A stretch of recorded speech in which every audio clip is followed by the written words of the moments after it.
suis ravi de pouvoir donner ma leçon. J'ai une salle vide devant moi, mais j'essaie d'imaginer que vous êtes tous là.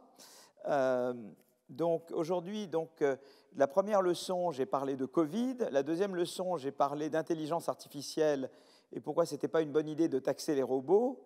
La troisième leçon, j'ai parlé d'inégalité et pourquoi l'innovation était facteur de mobilité sociale et donc pourquoi il fallait faire attention dans les politiques publiques que l'on choisit de ne pas décourager l'innovation. C'est un grand facteur de mobilité sociale. Et donc j'ai parlé un peu des différents leviers pour rendre la croissance plus inclusive. Donc c'était ma deuxième leçon. La troisième, j'ai parlé... La quatrième leçon, j'ai parlé d'environnement et de politique environnementale. C'était la semaine dernière. Et j'ai montré que la taxe carbone est un outil, mais ce n'est pas le seul outil pour rendre la croissance plus verte. Donc à chaque fois, je remets en cause des idées reçues. La première fois, c'était taxer les robots n'est pas une bonne idée. Deux, surimposer le capital, ce n'est pas forcément la meilleure solution pour rendre la croissance plus inclusive. Et en tout cas, la fiscalité est un des outils évidemment importants, mais pas le seul pour rendre la croissance plus inclusive. Troisièmement, c'était l'idée de la taxe carbone. C'est important, mais ce n'est pas le seul outil pour rendre l'innovation plus verte. Et aujourd'hui, je veux m'attaquer à une autre idée fausse, c'est celle que le protectionnisme, c'est la solution contre les pertes d'emplois induites par les chocs d'importation. Donc, je vais aujourd'hui dire que voilà, le protectionnisme n'est pas nécessairement la manière de survivre à la mondialisation, qu'il y a d'autres stratégies, et c'est donc de cela que je vais parler aujourd'hui. Donc, en fait, comme l'explique Adam Smith dans La richesse des nations, en permettant une meilleure division du travail, le commerce international est une formidable source de prospérité, parce que chacun se spécialise dans la production d'un bien pour lequel il a un avantage. Et donc, finalement, ça ne serait pas bien qu'un même pays fasse tout, c'est bien de se spécialiser. Et donc, il y a des gains à la spécialisation, et ensuite, on s'échange les biens dans lesquels on s'est spécialisé. Voilà, il y a un avantage à la division du travail. C'est vrai au sein même d'une économie, mais c'est vrai mondialement. Et donc, l'idée qu'avait Adam Smith, c'était que le commerce international, ça permettait à des pays de se spécialiser. Donc, ils ont des rendements d'échelle, s'ils font toujours un peu la même chose, et ils deviennent très, très experts dans un domaine. Et puis, du coup, on peut échanger avec un autre pays qui, lui, est expert dans un autre domaine. Et ça fait que, finalement, il y a une diversité plus grande de biens disponibles pour la consommation et également des biens produits à moindre coût. Donc, Adam Smith avait déjà cette vision que le commerce permet la division du travail à l'échelle internationale, ce qui permet de produire mieux, plus de variété, moins cher. Voilà. Mais cette intuition de... Là, je mets mes transparents, je mets le premier transparent sur la... voilà, une seconde. Je mets ça, diaporama. Voilà. Donc voilà, je reprends l'idée d'Adam Smith, le commerce international est une source de prospérité. Alors pourquoi alors la mondialisation des échanges rencontre-t-elle une opposition croissante au sein des pays développés? Et bien les raisons sont les suivantes. C'est que d'abord, ça a conduit à des délocalisations importantes. Voilà, donc la mondialisation a permis de délocaliser. Typiquement, les entreprises allaient produire là où c'était moins cher, la main-d'œuvre était moins chère, et nous, la France est particulièrement sujette à ce phénomène. Je l'ai montré pendant le premier cours. Nous, on est particulièrement champion de la délocalisation et de la désindustrialisation. On a beaucoup désindustrialisé, surtout depuis le début des années 2000. La pandémie du Covid-19 a été un élément renforçant parce que la pandémie du Covid-19, on s'est rendu compte également qu'il y avait un coût à ne pas maîtriser ces chaînes de valeur. On a vu par exemple qu'on manquait de masques, on manquait de respirateurs, on manquait de principes actifs et qu'on souffre de ça et qu'on avait des problèmes d'approvisionnement dans des domaines stratégiques. Et donc on a vu ce qu'il en coûte de perdre le contrôle des chaînes de valeur dans des domaines importants. Donc si vous voulez, déjà il y avait eu le choc de la mondialisation et qui a conduit donc à des délocalisations et des industrialisations massives dans nos pays. Et puis, s'est ajouté à ça le choc du Covid, qui a montré eh bien, l'inconvénient qu'il y avait à quand même à être trop dépendant des autres. Voilà. Donc les questions que je vais me poser aujourd'hui, c'est quel est l'impact du choc d'importation chinois aux États-Unis en particulier? Donc je vais regarder ça. Ensuite, la deuxième partie, je vais parler de la relation entre exportation et innovation, et je vais montrer que le fait d'avoir de nouveaux marchés d'exportation, c'est un facteur qui stimule l'innovation, et en fait qui ne fait pas que stimuler l'innovation, qui en fait permet également de diffuser les idées davantage. Donc vous voyez, il y a un aspect diffusion d'idées dans l'exportation.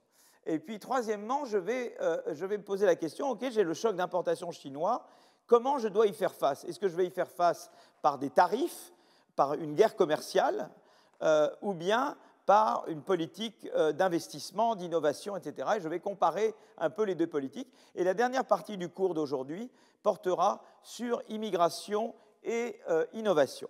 Alors que je vous dise d'abord un petit peu, c'est que eh bien, les politiques de guerre commerciale, c'est exactement ce que Donald Trump a fait.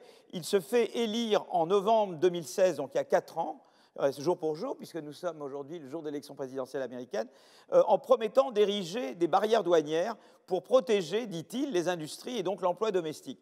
Dès 2018, des barrières tarifaires et des quotas d'importation sont imposés sur une longue liste de produits en ciblant différents pays étrangers pour différents produits. Ainsi, en janvier 2018, l'administration Trump relève les tarifs douaniers sur les modules et panneaux solaires, ainsi que sur les machines à laver. En mars 2018, c'est au tour de l'aluminium, de l'acier, des automobiles et des pièces détachées d'être frappés de droits de douane additionnels au nom de la sécurité nationale, soi-disant. S'ensuit une succession de fortes augmentations de droits de douane touchant tous les produits chinois. Puis l'Union européenne subit à son tour les droits de douane américains allant de 10 à 25% sur un montant de 7,5 milliards de dollars de produits exportés de l'Europe vers les États-Unis. Ça touche les vins français, les fromages italiens, les whiskies écossais, etc. Et toutes ces mesures, eh bien, qu'est-ce qu'elles ont fait? Elles ont eu pour effet de freiner la croissance mondiale, parce qu'elles ont freiné notamment l'innovation et plus généralement la croissance mondiale. Et donc, on reviendra là-dessus. Voilà, donc si vous voulez, je veux un petit peu parler de ça. Eh bien, je vais donc passer tout de suite à la première partie. Je prends un petit peu d'eau.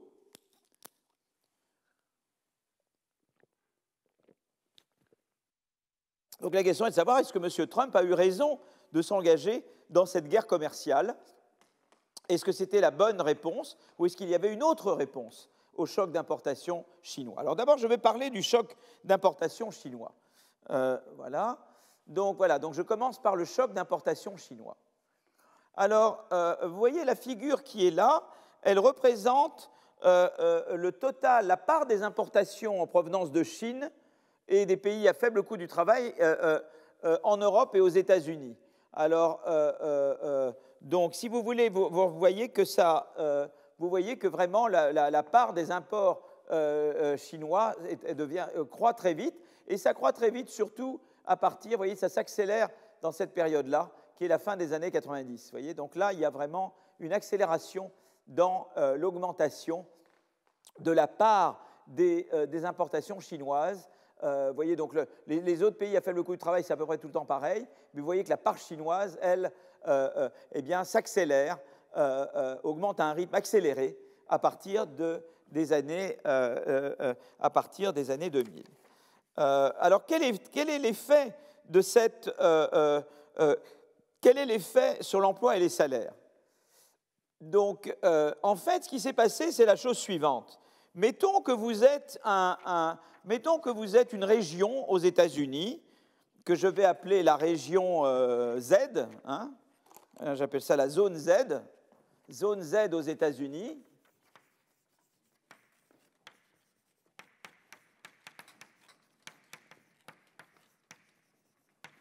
Et supposons que cette zone, eh bien, elle produit et qu'elle est spécialisée dans la fabrication d'automobiles, d'accord? Donc, elle fabrique spécialisée dans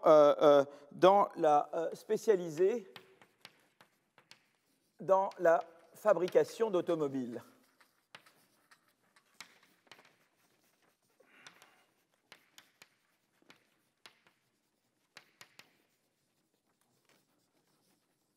Et supposons que la Chine également, et la Chine aussi fabrique des automobiles, également fabrique des automobiles.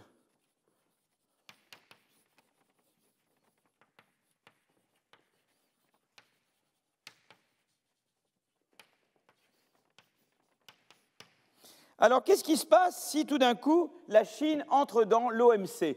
Donc, le choc, c'est de dire, voilà, à un moment donné, la Chine entre dans l'Organisation mondiale du commerce, d'accord? Eh bien, il va y avoir un effet à la fois négatif et positif. Si la Chine fait concurrence aux États-Unis grâce à l'entrée dans l'OMC, eh bien, il y a deux effets. Il y a un effet négatif et un effet positif. L'effet négatif, c'est que il y a des voitures chinoises qui vont venir concurrencer les voitures fabriquées dans la zone Z, d'accord? Et ça va plutôt avoir un effet négatif sur un effet de diversion, un effet de remplacement, si vous voulez, on dit en anglais business stealing, on vole un business. Ça veut dire que ça va avoir un effet négatif sur l'emploi et également sur les salaires, parce que la demande de travail va baisser aux États-Unis. Et donc, comme la demande de travail va baisser, ça va plutôt faire baisser le salaire. Donc, à la fois, l'emploi industriel et l'emploi et les salaires devraient baisser aux États-Unis. Mais en même temps, l'entrée de la Chine dans l'OMC conduit au fait qu'il y a la demande des Chinois pour des voitures américaines. Donc, ça permet également aux Américains d'exporter plus. Et donc, ça devrait normalement conduire à plus de commandes pour les automobiles produites par la zone Z. Donc ça, c'est l'effet positif. Et ça devrait être plutôt créateur d'emplois. Donc, vous voyez, il y a le côté négatif. La Chine vient me concurrencer et me prendre mes emplois, etc. Mais il y a l'effet positif que j'ai, du coup, un nouveau marché, qui est le marché chinois, pour mes automobiles. Et donc, voilà. Et ça, c'est plutôt stimulant pour l'emploi. D'accord ? Eh bien, il se trouve que les importations américaines en provenance de Chine, eh bien, elles ont dépassé largement les exportations des Américains vers la Chine, ce qui suggère que l'effet négatif du choc chinois l'aurait emporté sur l'effet positif, c'est-à-dire l'effet de destruction d'emplois l'aurait emporté sur l'effet de création d'emplois. Et en fait, les secteurs manufacturiers américains se sont montrés particulièrement vulnérables au choc d'importation chinois, que ce soit à travers les délocalisations induites par ce choc, les réductions d'effectifs dans les entreprises basées aux États-Unis ou les baisses de revenus pour les salariés. Et en fait, ça, c'est avéré. Donc, si vous voulez, Trump est arrivé sur un fond de grand mécontentement parce qu'il y avait le sentiment qu'il y avait eu ce choc chinois et ce choc de mondialisation et que, finalement, eh bien, les emplois et les salariés américains avaient été fortement exposés à ce choc. Voilà. Donc, voyez ce qui est très intéressant, là, donc, qu'est-ce qui se passe? Eh bien, il y a eu baisse de l'emploi industriel et il y a eu baisse des salaires, d'accord? Et là, il y a une étude, il y a différentes études, notamment une étude de Autor Dorn, donc je vais marquer le nom à côté, là, ici. C'est des gens du MIT, hein. Enfin, Autor est au MIT, Dorn est à Zurich, et je ne sais pas où se trouve Hanson. OK, 2013. Donc, il y a une première étude 2013, et ils mettent bien en évidence l'effet négatif. En fait, qu'est-ce qu'on voit très clairement? On voit très clairement, regardez cette figure, elle est donc, voilà, Autor, Dorn et Hanson. Et qu'est-ce que montre cette figure? Eh bien, la courbe en continu, elle vous montre le taux de pénétration des importations chinoises. Et vous voyez bien qu'en 2000, il y a une accélération dans la croissance de pénétration. Qu'est-ce que c'est que le taux de pénétration des importations chinoises aux États-Unis? C'est le ratio entre les importations en provenance de Chine et le total des ventes effectuées sur le marché intérieur américain. C'est ça qui est ce qu'on appelle le taux de pénétration des importations chinoises. Et on voit que ce taux de pénétration, eh bien, il augmente toujours, mais il augmente de manière accélérée, vous voyez, à partir à partir des années 2000. Vous voyez une accélération là, c'est beaucoup plus pentu là que là, vous voyez. Donc il y a vraiment un effet de l'OMC, de l'entrée de la Chine dans l'OMC, qui est une accélération du taux de pénétration chinois aux États-Unis. D'accord?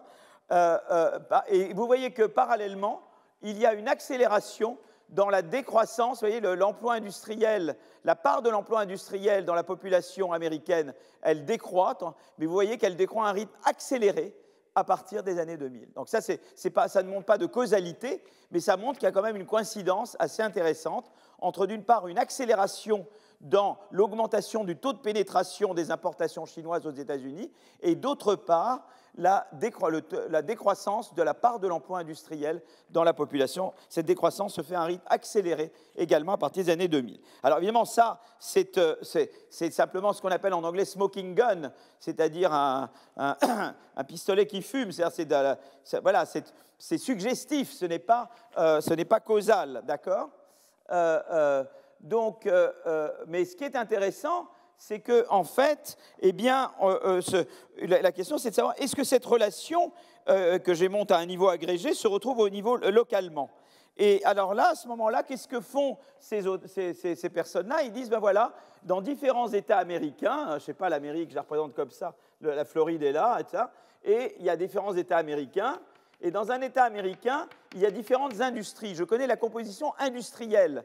Donc, je peux regarder le taux de pénétration chinois nationalement dans les différentes industries, mais du coup, je peux construire un indice qui est un indice pour cette localité-là parce que je connais la composition industrielle de n'importe quelle région aux États-Unis. Donc, je sais, par exemple, si dans une région, j'ai 2 tiers, c'est de l'automobile et 1 tiers, je ne sais pas, moi, c'est d'autres types de produits qu'on fait peut-être en Chine, textile, par exemple, eh bien, je vois que si je sais que de combien le taux de pénétration des importations d'automobiles pour tout le pays d'automobiles chinois a été, quelle a été l'augmentation du taux de pénétration chinois en textile.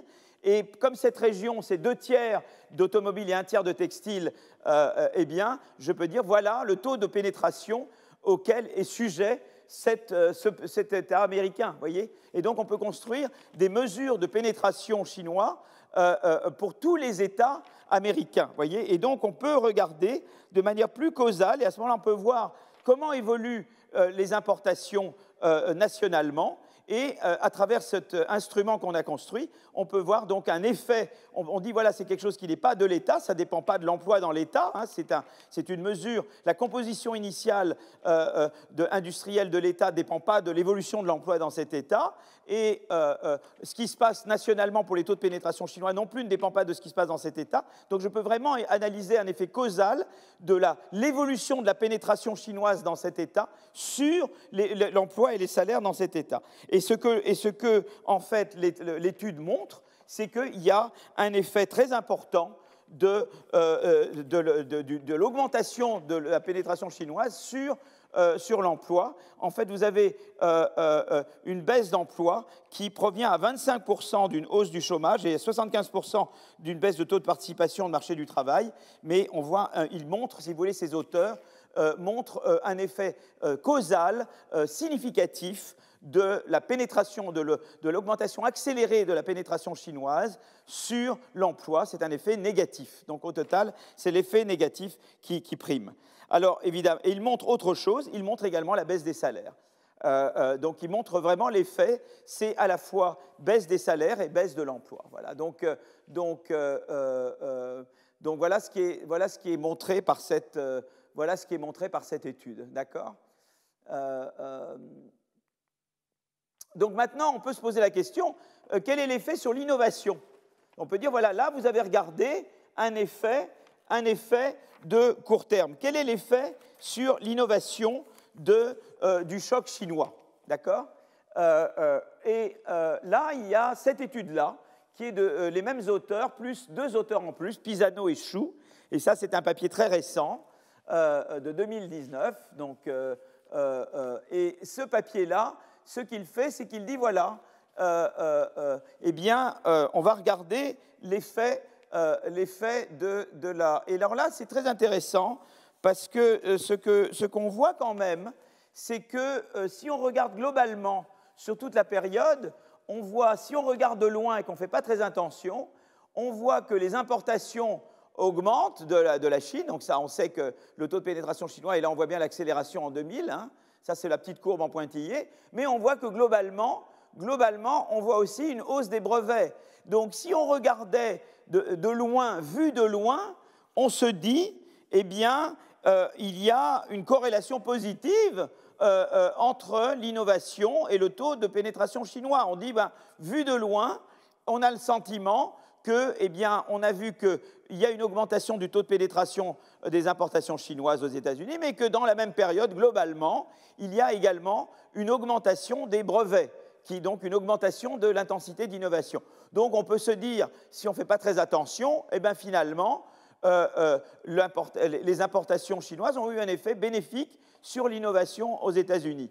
Alors, d'ailleurs, il pourrait y avoir une raison valable. C'était la raison dont j'ai parlé plus tôt dans mon cours. Quand je parlais de concurrence, je disais que des fois, la concurrence incite à l'innovation pour échapper à la concurrence. Si vous venez me faire concurrence, je vais travailler plus dur pour échapper à la concurrence avec vous. Donc, vu de loin, on pourrait se dire, bah, finalement, c'est bon pour l'innovation américaine parce que ça leur donne un petit coup de fouet, ça les oblige à innover davantage pour pouvoir tenir la concurrence mondiale, d'accord? Mais en fait, ça n'a pas été si simple parce que si vous regardez de près, vous voyez que là, cette période-là, il y a une accélération de l'augmentation de la pénétration chinoise, vous voyez? Donc, alors que pendant cette période-là, vous voyez un déclin à partir des 2000 des brevets américains. Vous voyez, donc là, on voit qu'en fait, ce n'est pas positif, c'est négatif. Si on regarde vraiment la période, si on zoome sur cette période-là, alors on voit bien que ce n'est pas une corrélation positive que l'on a, c'est plutôt une corrélation négative. Vous voyez, comme quoi, quand on regarde des séries historiques, il faut faire ça à la loupe et regarder ça très attentivement. D'accord ? Eh bien, donc, si vous voulez que... Donc, on peut se dire, ben voilà, là, ça les a conduits, ces auteurs, à dire, ben, allons regarder de plus près. Alors, ils ont regardé au niveau des entreprises et des secteurs, vous voyez. Et alors, d'ailleurs, ils ont regardé, c'est très intéressant, ils ont regardé pour différents secteurs, ils ont regardé l'évolution, le nombre de brevets dans différents secteurs, ordinateur, chimie, autres. Et c'est très intéressant, puis c'est surtout les brevets, mais de partout un peu, vous avez le déclin. Vous voyez, que ce soit les ordinateurs, les autres secteurs manufacturiers ou la chimie, vous avez quand même ce déclin, vous voyez, un peu partout. Donc, ce n'est pas juste en moyenne, ça frappe tous les secteurs. C'est intéressant. Et également, on regarde le changement dans le nombre de brevets par rapport à la croissance vous voyez, parce que différents secteurs sont sujets de manière différente à une augmentation du taux de pénétration. Et on voit que, alors évidemment, si on regarde comme ça, on a l'impression que c'est dans les secteurs où la pénétration a augmenté le plus que les brevets semblent avoir augmenté le plus. Mais en fait, les choses, elles peuvent sembler positives, mais en fait on voit déjà que si on regarde là, ce n'est pas positif. Et tandis que là, j'avais regardé une corrélation en moyenne entre les brevets, la croissance des brevets et la croissance du taux de pénétration sur toute la période 75-91 ou de 91-2007. Mais en fait, il faut zoomer. Et quand on zoome, on s'aperçoit que l'histoire est beaucoup plus compliquée. Donc, en fait, pour regarder ça de manière plus précise, les auteurs ont regardé au niveau des firmes. D'accord ? Et donc, qu'est-ce qu'ils ont regardé ? Eh bien, ils ont regardé comment l'évolution de l'exposition de l'industrie aux importations chinoises impacte sur l'évolution du nombre de brevets. D'accord ? Et ils l'ont regardé au niveau firme, I c'est firme, J c'est industrie, et taux c'est le temps T. D'accord ? Et en fait, alors l'important, c'est de contrôler pour les secteurs. Donc l'important, c'est que, en fait, ce qui se passe, c'est que des fois, la coévolution positive, c'est simplement que le fait que ce soit positif peut traduire le fait que, il y a des tendances qui affecte indépendamment, c'est-à-dire quelque chose qui fait que, indépendamment, les brevets augmentent et la concurrence augmente. Vous voyez, donc là, on contrôle pour des effets de secteur, vous voyez, on contrôle pour l'hétérogénéité des secteurs, et à partir du moment où on contrôle pour l'hétérogénéité des secteurs, on voit vraiment qu'il y a une corrélation négative entre l'exposition aux imports et le nombre de brevets. Vous voyez, c'est un peu intéressant. Une fois qu'on a fait abstraction du fait que des secteurs sont différents intrinsèquement et ont donc des évolutions différentes intrinsèquement, parce qu'il se peut que certains secteurs soient sujets à différents trends, comme on dit, à différentes tendances de long terme de certains secteurs par rapport à d'autres. Quand on fait abstraction des différences sectorielles, en particulier des différences sectorielles en matière de tendances de long terme, eh bien, on voit que ce qui reste vraiment, c'est un effet négatif du choc d'importation qu'on voit ici, vous voyez, sur l'innovation. Donc ça, c'est très intéressant. La relation négative, donc on pouvait croire a priori que la relation soit positive. Voyez, donc l'important, c'était qu'on ne contrôlait pas pour des tendances d'innovation qui peuvent être différentes d'un secteur à un autre. Une fois qu'on le fait, eh bien, on voit que, alors que le graphique initial indiquait une relation positive entre croissance des imports et brevets, si on regardait toute la période, la relation, d'abord, on voyait déjà que si on regardait la période à partir de 2000, ce n'était pas vrai, et puis la relation devient négative une fois que l'on contrôle pour les tendances globales des différentes industries, et donc là, à ce moment-là, on voit vraiment un effet négatif. Donc, en fait, l'exposition à la concurrence internationale, elle semble, voilà, donc on voit un effet négatif. Alors, pourquoi cet effet négatif? Eh bien, l'idée, c'est que, en fait, ça réduit les rentes. C'est-à-dire que, en fait, si vous voulez, à partir du moment où il y a plus de concurrence, eh bien, ça réduit vos rentes.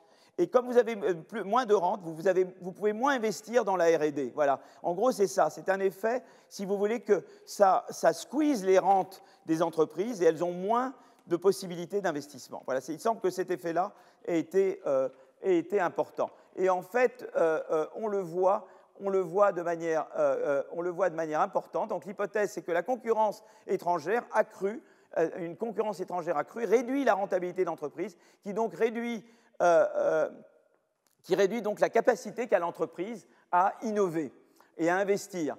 Et on voit d'ailleurs regarder, vous voyez, l'investissement en capital, l'investissement en R&D, et négativement, l'emploi, tout ça est négativement affecté par le choc d'importation. Donc en fait, ce qui passe avec le choc d'importation, eh bien, les entreprises américaines réduisent la voilure, elles la réduisent sur l'emploi, elles la réduisent sur les investissements en capital, elles la réduisent sur les investissements en R&D. Et c'est ça qui a fait que, eh bien, vous avez cet effet négatif sur l'innovation du choc d'importation chinois aux États-Unis. D'accord?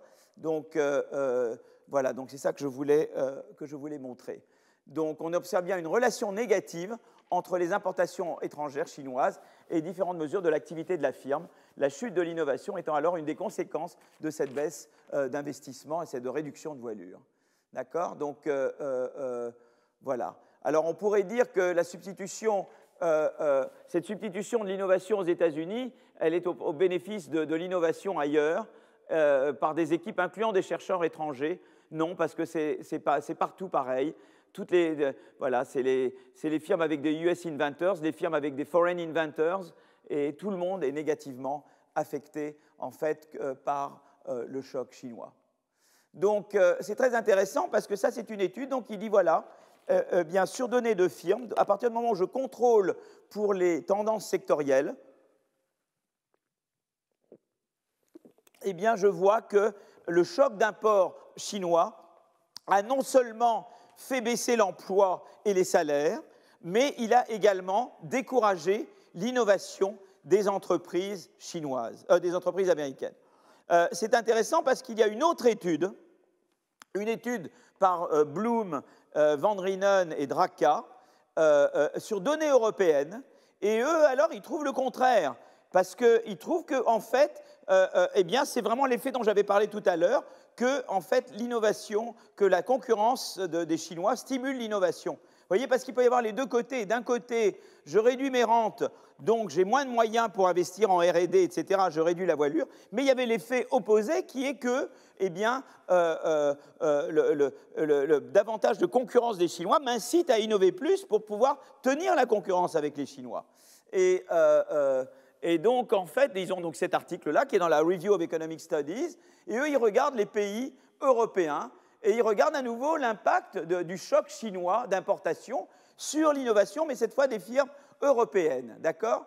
Et donc, eux, c'est donc les données de brevets européens, et ils regardent à la fois l'impact du choc chinois sur les brevets, sur la productivité et sur l'adoption des TIC. Et ils ont également quelque chose sur la R&D. Alors, ils ont des données de commerce, ils ont donc là, ils ont une mesure d'importation provenance de la Chine par rapport aux importations totales. Donc ça, c'est leur mesure d'importation, c'est la part chinoise des importations européennes. Hein, et on voit un petit peu comment, eh bien, vous voyez, et donc ce qu'ils font, c'est qu'ils regardent l'effet de la part des importations en Europe provenant de la Chine sur eh bien, différentes mesures de technologie ou d'innovation des firmes européennes. D'accord ? Et eux trouvent un effet positif. Donc, vous voyez, ils trouvent le contraire de Autor. Donc là, il y a quand même deux études par des gens tout à fait prestigieux, aussi prestigieux les uns que les autres, qui ont d'ailleurs travaillé ensemble. Bloom, Van Reenen et Autor ont un papier récent ensemble. Donc, c'est des gens qui s'apprécient beaucoup, qui travaillent ensemble, qui se respectent énormément. Mais ils ont l'air de dire deux choses opposées. C'est quand même un peu gênant vis-à-vis du public de dire « moi, je ne peux pas vous dire si le choc d'importation chinois a finalement un effet positif sur l'innovation, c'est-à-dire c'est l'effet concurrence qui stimule l'innovation qui domine, ou si c'est un effet réduction de voilure qui domine. » Et donc, voilà. Et eux, ils ont un effet positif, d'accord ? Donc, et ils montrent que c'est causal parce que, voilà, donc ils arrivent à montrer que c'est un effet causal. Alors, donc, on se trouve là et on est avec deux études. L'une dit c'est négatif, l'autre dit c'est positif. Donc, qu'est-ce qu'on fait ? Et là, nous sommes impliqués dans un travail récent, un travail en cours. Donc, je fais avec Antonin Bergeau, Mathieu Lequin, Marc Mélis et Thomas Hubert. Donc, ça se fait beaucoup ici au Collège de France, en fait, puisque c'est avec les données que nous avons au Collège de France, et ça se fait, c'est basé au Collège de France et la Banque de France. Donc, c'est une belle collaboration Banque de France, Collège de France et Harvard, puisque Mélis est à Harvard, où on regarde de manière plus précise. On dit, voilà, c'est quand même intéressant, c'est que quand on dit le choc d'importation chinois, on importe quoi ? Ça pourrait être des biens en amont et des biens en aval. Si vous voulez, moi, je produis une automobile, d'accord ? Donc j'ai mon bien en aval, d'accord ? Ça c'est l'automobile,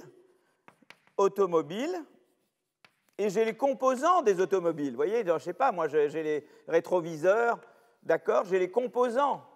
Donc, le problème, et ça, c'est un des gros problèmes de Trump, c'est qu'il n'a jamais distingué, et il n'a jamais essayé de savoir, ça, c'est le marché en aval, et ça, c'est le marché en amont.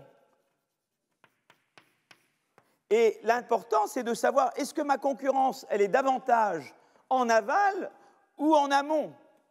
Vous voyez, vous voyez, ça pourrait être un choc en aval, c'est-à-dire, moi, les Chinois produisent des voitures qui concurrencent mes voitures, mais il pourrait aussi se passer que les Chinois concurrencent des producteurs américains de composants de voitures.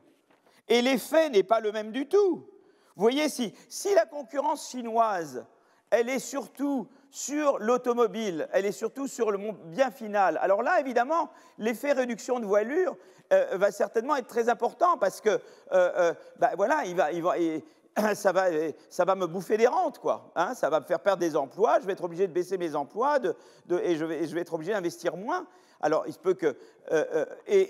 donc ça, tandis que si la concurrence, elle est en amont sur les composants, eh bien, d'avoir, si on ouvre le marché chinois aux composants de voitures, c'est une très bonne affaire pour General Motors, parce que ça veut dire que General Motors peut produire des voitures moins chères, du coup être beaucoup plus compétitive internationalement, et du coup c'est bon pour General Motors. Donc déjà, c'est très important de distinguer, est-ce que la concurrence chinoise, elle est principalement sur le marché en aval, c'est-à-dire sur les produits finaux, ou est-ce qu'elle est davantage sur les produits en amont, sur les composants? Et vous voyez déjà qu'il y a vraiment effet de réduction de voilure si c'est un effet, si c'est une concurrence en aval, mais pas si c'est une concurrence en amont. D'accord? Et donc là c'est la première chose, c'est ça. Parce que, alors, en amont, je dis que c'est dans upstream, et en aval, je dis downstream. D'accord? Donc c'est ça qui est important. Et ce qu'on fait, nous, c'est qu'on exploite des données de douane pour prendre en compte la structure des outputs, c'est-à-dire des produits finaux, des inputs, c'est-à-dire des composants de la firme au niveau des différents produits. Et bien, deux firmes du même secteur n'ont pas fait nécessairement la même exposition au choc chinois, parce que je n'ai peut-être pas exactement les mêmes composants, et il y a davantage de composants pour l'une que pour l'autre qui sont importés par la Chine. Voyez? Donc c'est très important de regarder. Et vous voyez, la chose qui est très intéressante, c'est que sur nos données à nous, alors nous on a des données françaises, hein, c'est des firmes françaises et on connaît leur exposition, donc nous c'est vraiment sur la base de données françaises, mais ce qu'on voit, c'est que c'est des données très détaillées, et on voit que c'est surtout le choc en aval qui a un effet négatif sur les brevets, pas le choc en amont. Le choc en amont a un effet légèrement positif. Vous voyez, donc c'est très important. Et ça, c'est jamais les études de Autor et de Bloom ne distinguent pas, elles prennent le choc globalement. Elles ne regardent pas dans le choc ce qui est choc en amont et ce qui est choc en aval. Et donc, si vous voulez, elles mélangent les serviettes et les torchons. Tandis que c'est important de distinguer. Et on voit que c'est le choc en aval qui est mauvais. Le choc en amont, il est plutôt bon pour les brevets. Vous voyez? Et d'ailleurs, c'est très intéressant. Alors maintenant, on peut comprendre pourquoi Bloom et Autor trouvent des choses différentes. Rappelez-vous que Autor s'intéresse à l'effet du choc d'importation chinois sur l'innovation aux États-Unis, tandis que Bloom et al. S'intéressent à l'effet du choc d'importation chinois sur l'innovation en Europe. Or, si vous regardez les différentes, là je range les industries en Europe et aux États-Unis par le degré d'amont.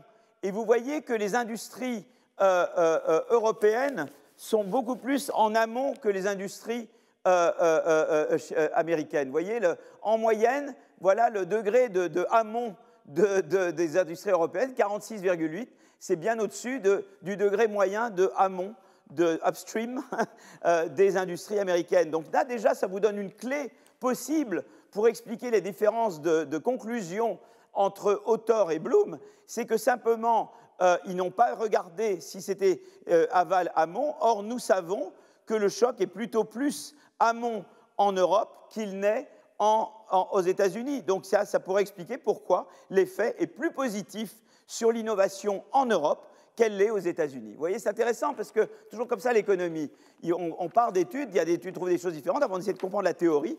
Une théorie possible, très simple, c'est qu'évidemment, il y a les chocs amont et les chocs aval. Voilà, d'accord? Donc ça, c'est une première chose. Il y a une autre considération qui est importante, c'est la considération des firmes frontières. J'avais dit qu'il y avait deux effets des imports. L'une, c'est réduction de voilure, je réduis mes rentes, mais l'autre, c'est les importations, ça augmente la concurrence, ça m'oblige à faire mieux pour faire mieux que le concurrent. Ça, c'est vrai si je suis une firme frontière.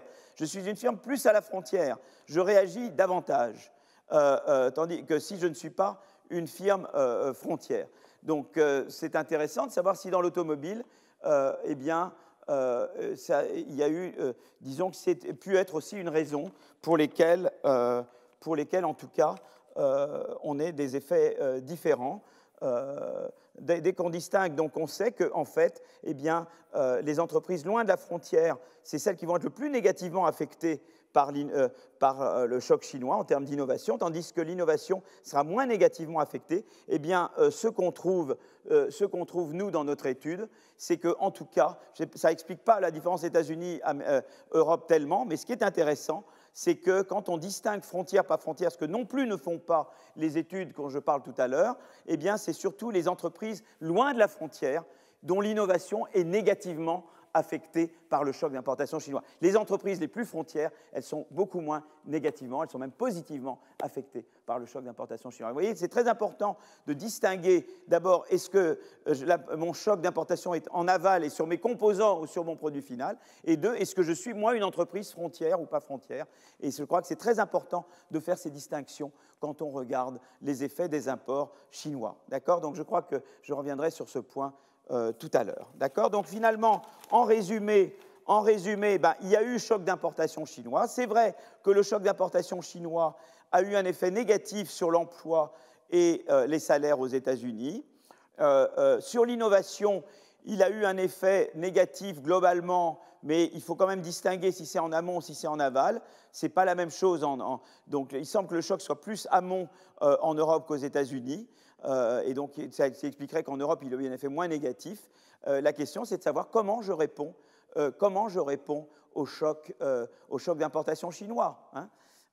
Voilà. Donc, si vous voulez, Trump, évidemment, est arrivé au pouvoir aussi parce qu'il y avait un certain mécontentement à cause des effets sur l'emploi et les salaires des importations chinoises, la façon dont les Chinois géraient l'OMC. D'accord ? Donc, eh bien, on va voir maintenant je vais parler maintenant d'exportation. Donc, que l'effet d'importation chinoise soit plus violent en amont explique pourquoi Bloom et Van Drienen trouvent un effet positif total du choc chinois sur l'innovation à l'opposé de Autor. Le choc d'importation chinoise s'est en effet produit davantage en amont en Europe qu'aux États-Unis. Et maintenant, je passe à la partie exportation. D'accord ? Donc, j'ai parlé du choc d'importation chinois. Je parle maintenant de exportation-innovation. Après, je parlerai comment faire face au choc d'importation. Et ensuite, je parlerai d'immigration.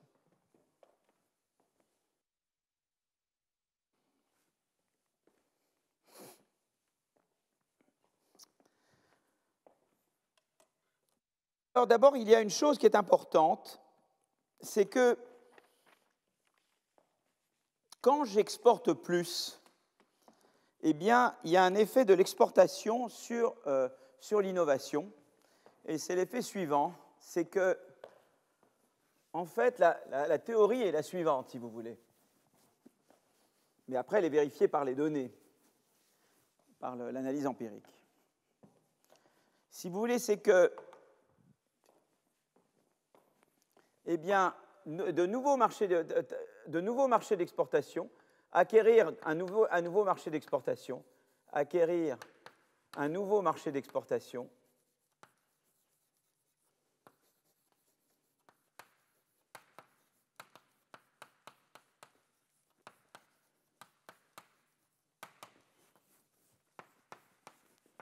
m'incite davantage à innover. Alors ça, c'est ce qu'on va vérifier empiriquement. Mais la théorie derrière est la suivante. De pouvoir exporter dans un autre pays, d'ailleurs j'aurais dû enlever ma jaquette bien avant, je suis vraiment un peu chaud, exporter dans un nouveau marché, pourquoi c'est une bonne chose pour l'innovation ? Parce que ça me donne des rentes supplémentaires d'innovation. Vous voyez, quand j'innove, pourquoi j'ai des rentes d'innovation ? Parce que j'ai un marché pour mon innovation. Qu'est-ce que ça veut dire d'avoir un marché d'exportation supplémentaire ? Ça veut dire que j'ai beaucoup plus de consommateurs ou d'acheteurs pour mon innovation. Donc, j'ai des possibilités de rentes supplémentaires. Donc, on voit bien, si je produis, que j'ai un produit qui a beaucoup de succès mondialement, ben c'est de là que me viennent l'essentiel de mes rentes. Hein, les Apple, Microsoft, tous ces gens-là ont fait fortune parce qu'ils ont pu exporter. S'ils n'avaient que le marché américain, Apple, Microsoft, Facebook, et s'il n'y avait que le marché américain, ils n'auraient jamais pu devenir ce qu'ils sont devenus. D'accord ? Donc, il y a un effet de taille de marché. C'est-à-dire que d'avoir des marchés exportants, ça augmente la taille de votre marché, et donc ça augmente la taille des rentes que vous faites si vous innovez. Mais il y a une autre raison pour laquelle ça pourrait être une bonne chose d'avoir de l'exportation, c'est que vous avez des concurrences. C'est-à-dire que sur un marché d'exportation, vous faites la concurrence avec d'autres pour pouvoir exporter, justement. Vous voyez, il y en a d'autres qui veulent exporter dans d'autres pays que vous.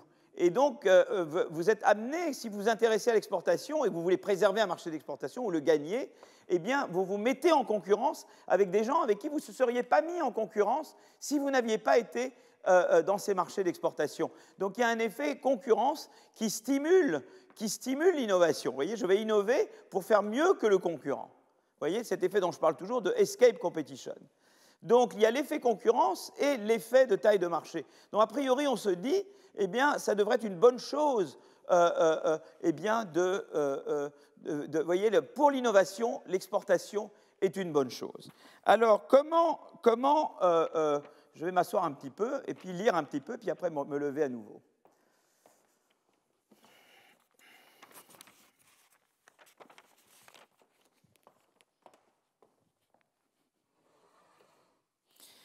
Eh bien, que disent les données empiriques? D'abord, il y a une première étude qui est une étude sur données canadiennes.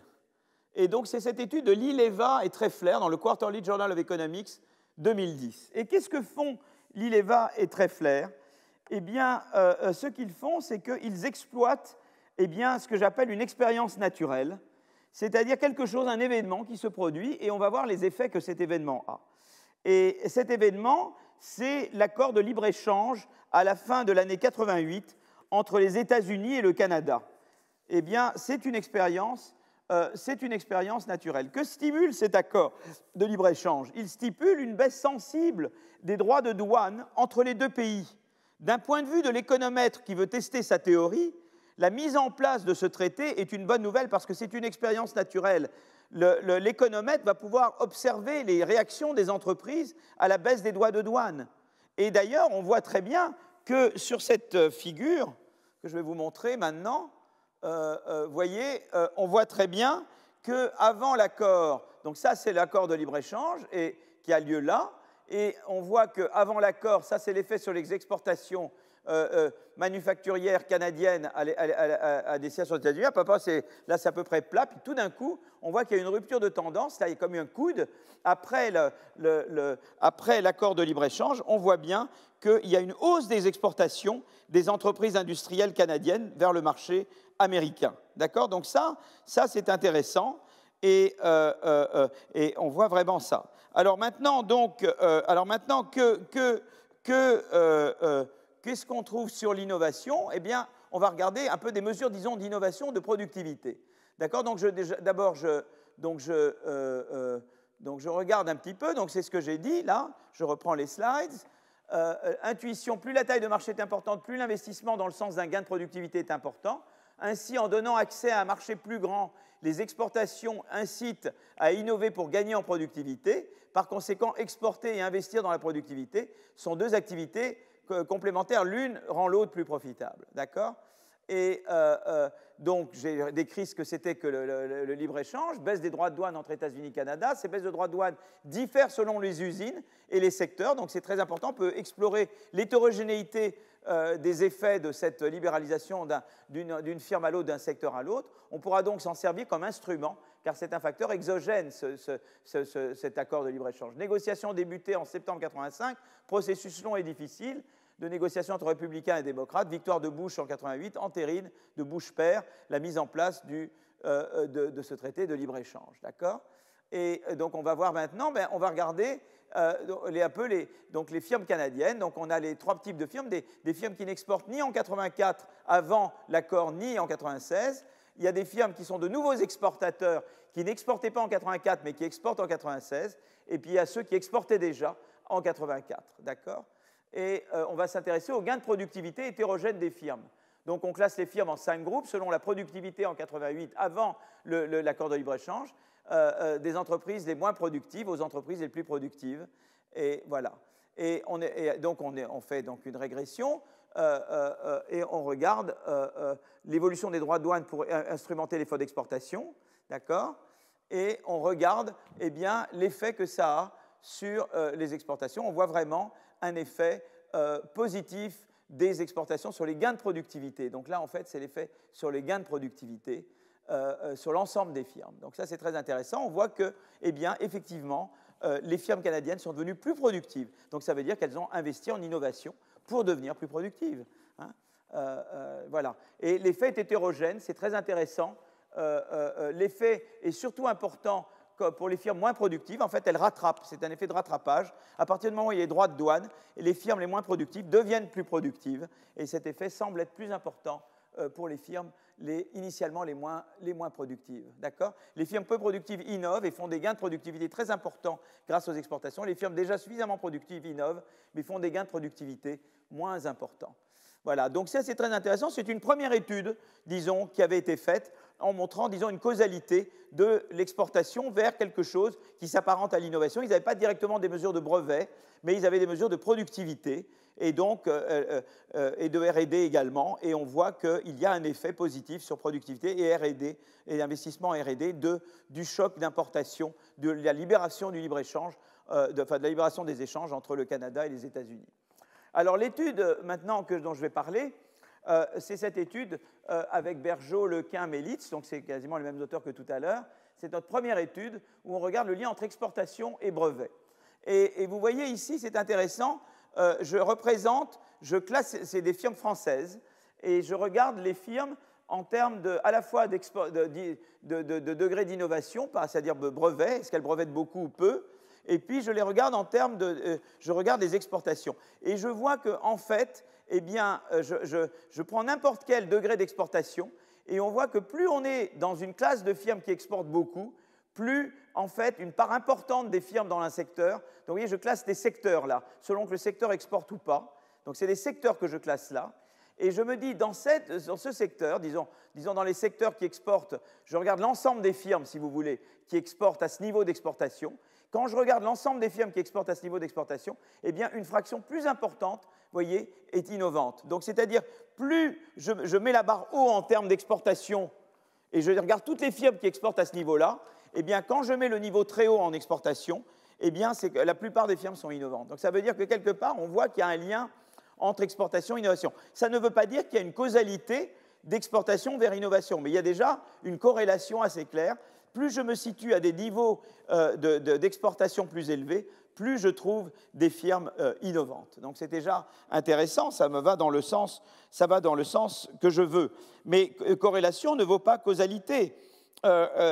Exportation et innovation se déroulent conjointement et ça ne veut pas dire que c'est l'effet de l'exportation sur l'innovation. D'accord ? Donc ce qu'on fait, en fait, ce que font... là, c'est très intéressant. Je regarde en fait, je regarde les firmes. Alors ça, c'est quand je suis à gauche, c'est des firmes très, vous voyez, c'est des ranks, c'est-à-dire des classements. Vous voyez, donc plus je vais là, moins je suis bien classé. Et on voit qu'en termes de brevets, c'est très, vous voyez, la part des brevets, c'est surtout ceux qui brevettent beaucoup. Vous voyez, donc ceux qui brevettent beaucoup, eh bien, tiennent compte de beaucoup. C'est très concentré les brevets sur ceux qui brevettent beaucoup. Les exports, c'est aussi concentré, mais moins que les brevets. Donc les brevets sont concentrés sur un petit nombre de firmes, encore plus petits que les exportateurs. C'est intéressant de savoir ça. D'accord ?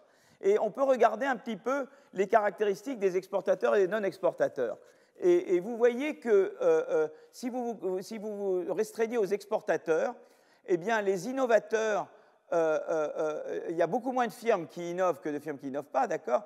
Mais les firmes qui innovent, elles tendent à vendre beaucoup plus, elles ont beaucoup plus de profitabilité que les firmes qui n'innovent pas, et elles exportent beaucoup plus. Vous voyez, donc je regarde vraiment les innovateurs, donc parmi ceux qui exportent, le gros des exportateurs, c'est les firmes innovantes. C'est quand même intéressant de voir cette relation-là, c'est que si je me restreins aux exportateurs, eh bien le gros des exportateurs, c'est les firmes innovantes, et donc je vois cette relation-là qui est très bien. Ça, c'est ce qu'on appelle des statistiques descriptives. Il n'y a aucune causalité là-dedans. C'est simplement les caractéristiques moyennes en matière d'emploi, de chiffre d'affaires, de profit, d'âge, d'exportation, des firmes qui exportent ou qui n'exportent pas et qui innovent et qui n'innovent pas. Mais on voit qu'en général, les exportateurs sont plus grandes. Les firmes qui exportent et les firmes qui innovent tendent à être plus grandes que les firmes qui... vous voyez, les exportateurs, même innovants, sont plus grands là, et surtout les exportateurs innovants sont beaucoup plus grands que là. Vous voyez, c'est surtout là que je dois comparer. Les exportateurs qui innovent sont beaucoup plus grands que les non-exportateurs qui innovent, et les exportateurs qui n'innovent pas sont également beaucoup plus grands. Donc les exportateurs en moyenne sont plus grands, mais à chaque fois, la firme innovante est plus grande que la firme qui n'innove pas. Alors, qu'est-ce qu'on va faire ? on va faire quelque chose, je voudrais un effet causal. Donc, je vais faire un effet causal de l'exportation sur l'innovation. Alors, comment je vais faire? Je vais en fait faire une régression, je vais dire, voilà, je vais régresser ma mesure d'innovation sur quelque chose qui est mon choc d'exportation. Vous voyez? Et mon choc d'exportation, je le construis de la manière suivante. Je dis, voilà, je veux que ça soit assez exogène, je ne veux pas que ça vienne de ma firme à moi. Je veux dire simplement, moi, je suis une firme française. Avant la période qui m'intéresse, j'exportais pour 2/3 en Chine et pour 1/3 au Vietnam. Et voilà comment le PIB vietnamien ou la taille de l'économie vietnamienne versus chinoise évolue. Et donc, je vais mesurer l'évolution de ma variable, de mon choc d'exportation, si vous voulez. Je vais le mesurer par la manière suivante. Moi, je suis une firme qui exporte aux 2/3 en Chine et 1/3 en Vietnam. Et donc, je prends ces 2/3, 1/3 comme données, c'est ce qui était ma part avant la période qui m'intéresse. Et ensuite, je regarde l'évolution de la taille de ces économies. Mais l'évolution de la taille de l'économie chinoise est indépendante de mon entreprise française.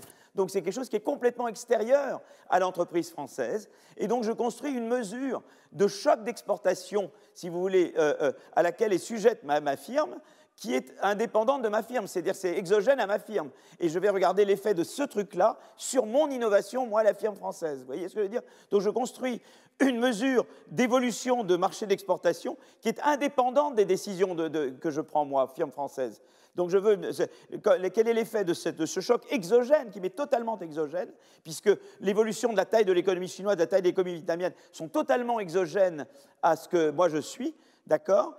Et je regarde l'effet de cette variable-là sur mes brevets, d'accord? Et donc, c'est comme ça que je construis. Vous voyez, je regarde, ça, c'est les tailles de l'économie chinoise ou de l'économie vietnamienne dans les produits que moi je vends, évidemment. Hein. Donc, J, c'est moi, je suis là. J, c'est les différents pays. S, c'est les différents produits. Et ça, c'est indépendant de moi qui suis la firme F. Mais je regarde moi, firme F, quelle est la part de mes exportations qui est dans ce produit, dans ce pays. Vous voyez, je veux dire. Et donc, ça, avant que je commence au temps T0, qui est avant la période d'observation. Donc, j'ai une certaine exposition initiale à la Chine, au Vietnam, etc., qui ne bouge pas, que je ne bouge pas. Et je regarde simplement, moi, cette variable de choc d'exportation est construite en prenant ces poids-là, et après, en multipliant ces poids par des mesures des tailles de l'économie chinoise et vietnamienne qui évoluent. Donc l'idée, c'est que si, par exemple, je vendais les 2/3 en Chine et le tiers au Vietnam, et que tout d'un coup, l'économie chinoise augmente beaucoup de PIB, augmente beaucoup d'activité, eh bien, ça se traduit par une augmentation pour moitié de mon choc, vous voyez, enfin, voilà, ça affecte de cette manière-là mon choc d'exportation. Donc, je regarde ça, et puis alors là, j'interagis avec la distance, c'est-à-dire j'autorise ma firme à être près de la frontière ou pas près de la frontière. Et là, c'est la chose intéressante, c'est qu'en moyenne, eh bien, plus j'ai un choc d'export important, plus mon nombre de brevets va être important. Vous voyez, il y a une relation positive entre s'il y a plus d'augmentation de mon choc d'export, il y aura plus d'augmentation de mon nombre de brevets. Voilà, donc c'était important. Et c'est vraiment un effet causal, puisque j'ai construit une mesure de choc d'exportation totalement indépendante de la firme elle-même. Donc, je veux dire indépendante de ce que fait la firme pendant cette période. Et je vois vraiment qu'il y a un effet positif de ce choc d'export sur les brevets. Donc, c'est vraiment l'effet. Alors là, ça peut être à la fois l'effet de taille de marché ou l'effet de concurrence, a priori. Mais ce qui est très intéressant, alors d'abord, je peux voir, avant que je regarde, ça c'est l'innovation, mais je peux regarder au cours du temps. Ça, c'est en moyenne sur toute la période, mais je peux regarder quand est-ce qu'a lieu le choc. Et je peux regarder la réponse au choc dans le temps. Et vous voyez que quand j'ai une augmentation à un certain moment de mes marchés d'exportation, immédiatement, mes ventes vont augmenter. Et immédiatement, mon emploi va augmenter. Donc, ce qui se passe, c'est que quand il y a une augmentation de mes exportations potentielles, quand j'ai un choc positif d'exportation, immédiatement, une firme française réagit en augmentant son chiffre d'affaires, les sales, et en augmentant son emploi. C'est très intéressant. Et alors après, on peut voir qu'est-ce qui se passe sur les brevets. Alors, les priority patents, c'est des brevets qui sont importants. C'est-à-dire, c'est des brevets, vous savez, dans des classes de brevets, j'invente le premier brevet, puis après, plein de gens viennent me copier. Eh bien, le priority patent, c'est le premier brevet dans cette famille. Donc, on sait les classer, et donc, c'est les brevets qui sont vraiment importants.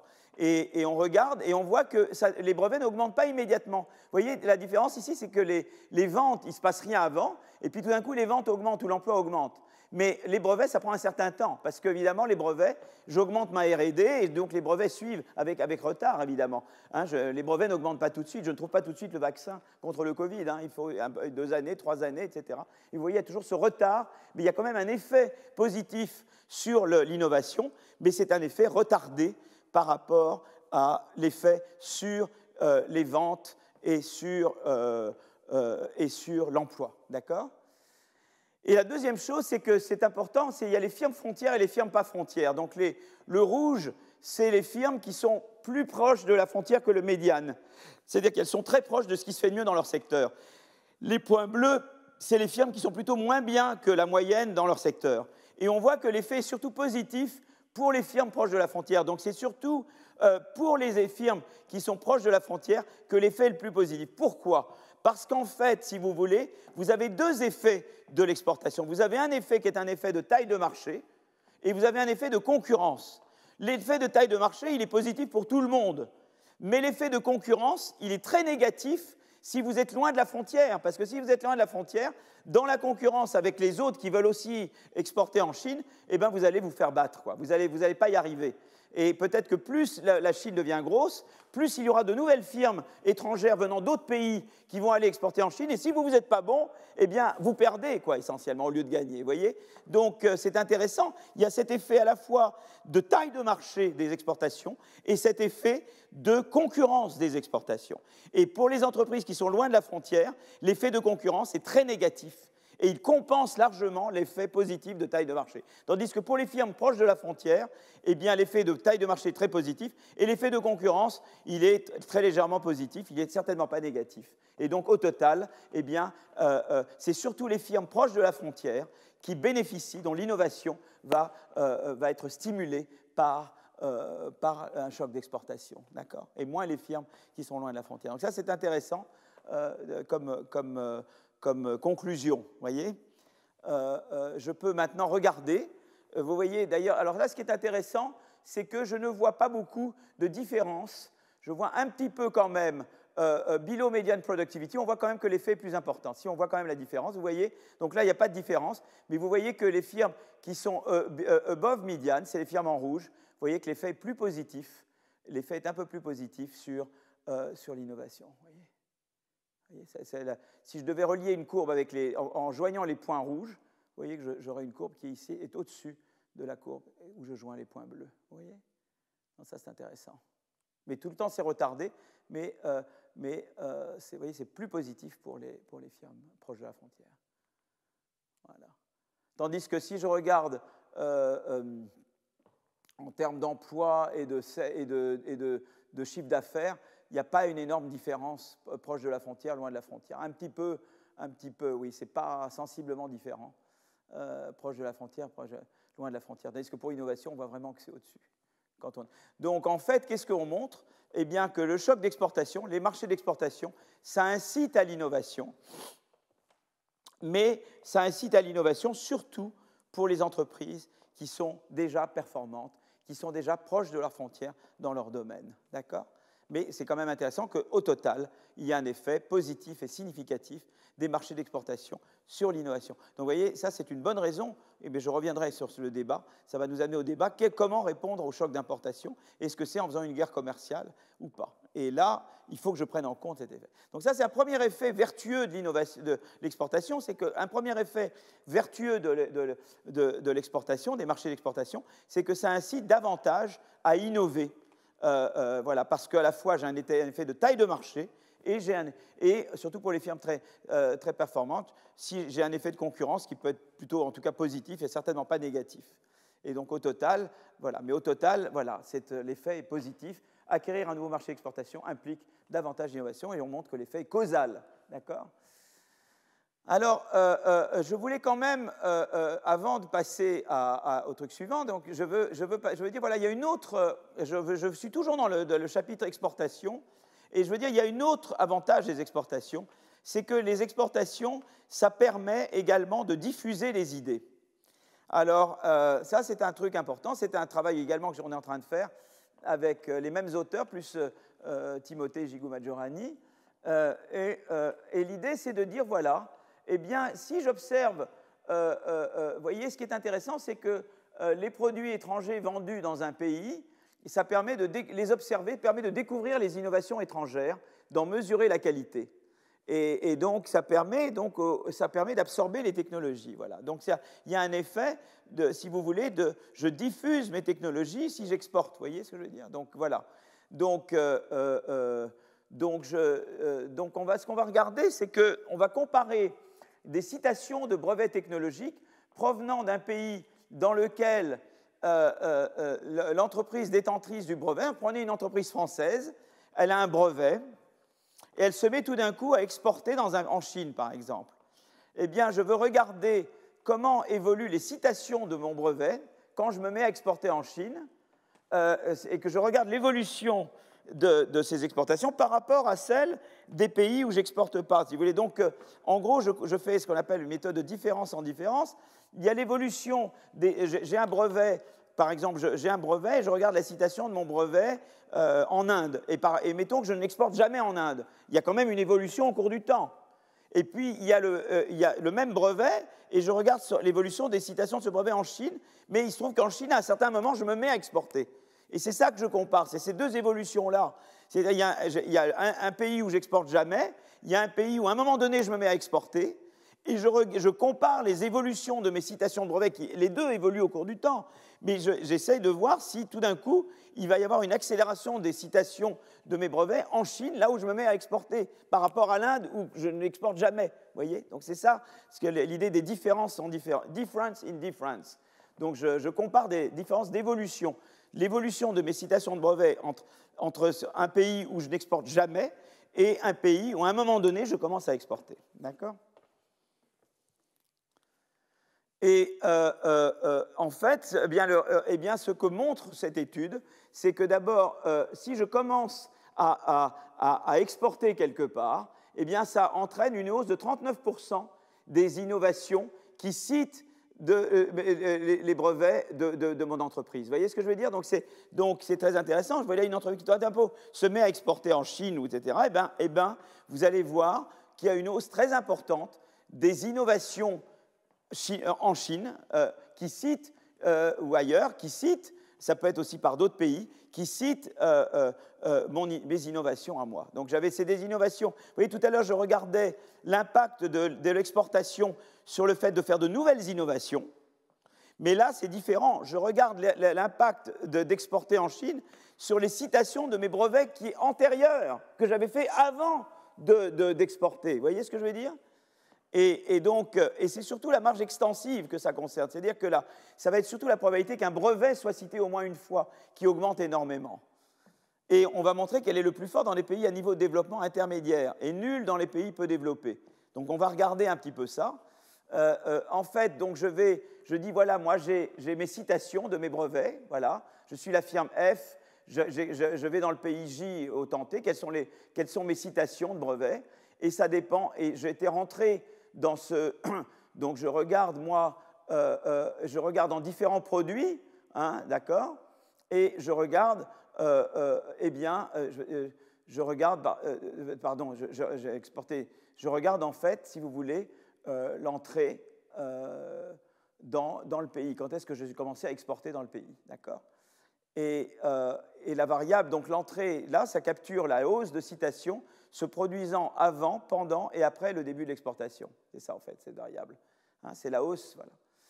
Donc, je regarde ça, donc je regarde, je regarde mes citations, et voilà, ça, c'est le temps de l'entrée. Et ici, je vois que je n'ai pas, vous voyez, ici, il ne se passe rien avant. Donc, avant, il n'y a pas de trend. Avant que je rentre, il n'y a pas. Mais tout d'un coup, les citations de mes brevets, quand je rentre dans un pays par le pays, commencent à augmenter, vous voyez. Et ça prend un certain temps. Ça commence vraiment au bout de 2 ans, 3 ans. les citations commencent, voyez. Mais on voit vraiment un effet que tout d'un coup, eh bien, je me fais connaître. Je commence à exporter quelque part, eh bien, que ce soit les firmes domestiques de ce pays ou les firmes étrangères dans ce pays, elles commencent à regarder ce que je fais et elles commencent à me citer, voyez. Donc il y a vraiment un effet, si vous voulez, de transfert de savoir véhiculé par le commerce. Le commerce permet le transfert de savoir. Ce n'est pas juste que le commerce incite à la production de savoir, mais le commerce incite au transfert de savoir. Et alors, ce qui est très intéressant là, c'est que ça montre que c'est vraiment l'effet est concentré sur un brevet versus 0. Vous voyez, ce n'est pas tellement que ça va augmenter, c'est la marge extensive qui compte. Tout est concentré sur la probabilité. Vous voyez, là, je regarde si l'effet est concentré sur entre 0 et 1 brevet versus 2 brevets versus 4 brevets. Et c'est vraiment, vous voyez, l'effet très positif sur le fait que ça va, surtout, je vais être cité par rapport à pas cité. Vous voyez, c'est un effet essentiellement extensif. C'est-à-dire que le fait d'exporter quelque part fait que tout d'un coup, je me fais connaître. Avant, j'aurais eu 0 citation, ben, je commence à en avoir une, vous voyez, plutôt que de dire j'en avais déjà 15 et je vais en avoir 16. C'est plutôt un effet extensif, c'est-à-dire que ce qui va se passer, c'est que c'est vraiment ce qui va augmenter. C'est si vous voulez, tout est concentré, tout l'effet est concentré de passer de 0 à 1, quoi, essentiellement.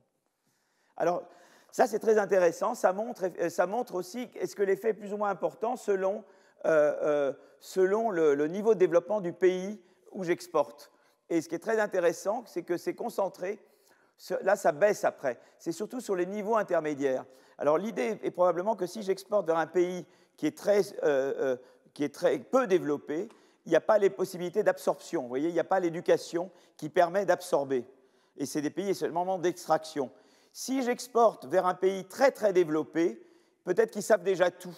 Ils n'ont pas beaucoup à apprendre de moi. Et il semble que l'effet soit maximum dans les pays où j'exporte qui sont à niveau intermédiaire de développement, parce qu'ils ont assez de capacités d'apprentissage, d'éducation, etc., pour rattraper, voyez, mais en même temps, ils ont encore à rattraper beaucoup et à apprendre de moi. Et c'est pour ça que j'ai cet effet que ça devient positif vraiment. Là, c'est en fait pas différent de 0. Ça, c'est les courbes. Le bleu, c'est les intervalles de confiance. On n'est pas différent de 0. Et on passe au-dessus de 0 vraiment, là. Et le maximum est à peu près à ce niveau de développement. Là, ça baisse un petit peu. Et évidemment, ça tend à baisser après parce que si j'exporte dans un pays qui est déjà hyper développé, eh ben, ils sont déjà en avance sur moi. Ils n'ont pas grand-chose à apprendre de moi. Donc, je veux à la fois un pays qui ait la possibilité d'apprendre. Donc, il faut qu'il soit assez développé. Et en même temps, qu'il y ait quelque chose à apprendre de moi. C'est pour ça que c'est le niveau intermédiaire de développement pour lequel ce truc est maximum. Donc c'est très intéressant parce que le fait d'exporter dans un pays fait que les citations de mes brevets antérieurs à l'exportation augmentent, c'est-à-dire surtout extensifs. C'est-à-dire qu'avant j'étais inconnu au bataillon, maintenant je deviens connu et cité.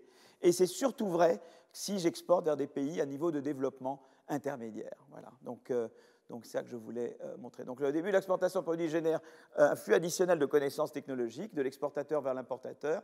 Le commerce permet de diminuer l'effort nécessaire pour innover. C'est donc une source de gains supplémentaires provenant du commerce international.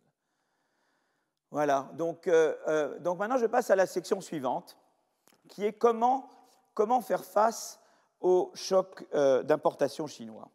Donc, si vous voulez, on a commencé aujourd'hui en disant, voilà, il y a eu la mondialisation, notamment la Chine de l'entrée dans l'OMC. L'entrée de la Chine dans l'OMC a eu un effet négatif sur l'emploi et les salaires aux États-Unis. Et elle a eu peut-être un effet, en tout cas, qui apparaît négatif aussi sur l'innovation aux États-Unis. Moins négatif sur l'innovation en Europe. Et ce qu'il faut, par contre, on a vu que l'exportation a des vertus. Exporter dans un nouveau marché vous incite à innover, et en même temps, ça augmente les citations à vos technologies antérieures, ce qui montre que l'exportation permet de transférer du savoir d'un pays à un autre, et donc d'améliorer la productivité moyenne mondiale, quoi. Donc, comment il faut traiter, eh bien, comment il faut répondre au choc d'importation. D'accord ? Donc là, je vais m'asseoir un petit peu et je vais parler de tout ça très calmement. Voilà.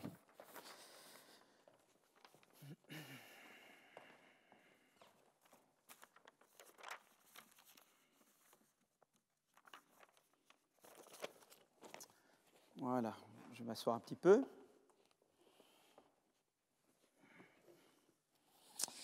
Il y a deux manières très différentes de faire face à la concurrence étrangère.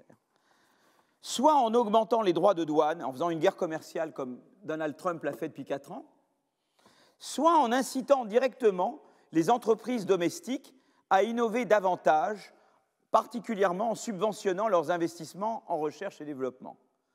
Le recours à une augmentation des droits de douane est hasardeuse pour plusieurs raisons, au moins pour 3 raisons. La première est qu'en amont, il y a des composants intermédiaires. Et là, ça revient un peu à des choses que j'ai dites tout à l'heure. Une augmentation uniforme des droits de douane qui touche indifféremment les biens composants, c'est-à-dire les biens intermédiaires et les biens finaux, les biens de consommation, peut résulter en une forte augmentation du prix des composants. Vous voyez, le problème de Trump, c'est que Trump, il pensait qu'il avait augmenté l'emploi. Ce n'est pas vrai, parce qu'il a augmenté le prix des composants, donc il a augmenté les coûts de production des entreprises américaines. Et donc ce qui s'est passé, c'est que, évidemment, pour conserver leur marge, ces entreprises ont dû augmenter leur prix. Mais en augmentant leur prix, eh bien, elles ont appauvri les consommateurs domestiques et elles ont réduit la taille de leur marché, vous comprenez ? Donc, c'est un peu les machines à laver. C'est-à-dire, si vous taxez beaucoup les composants de machines à laver, finalement, à l'arrivée, le consommateur américain, il a un produit plus cher.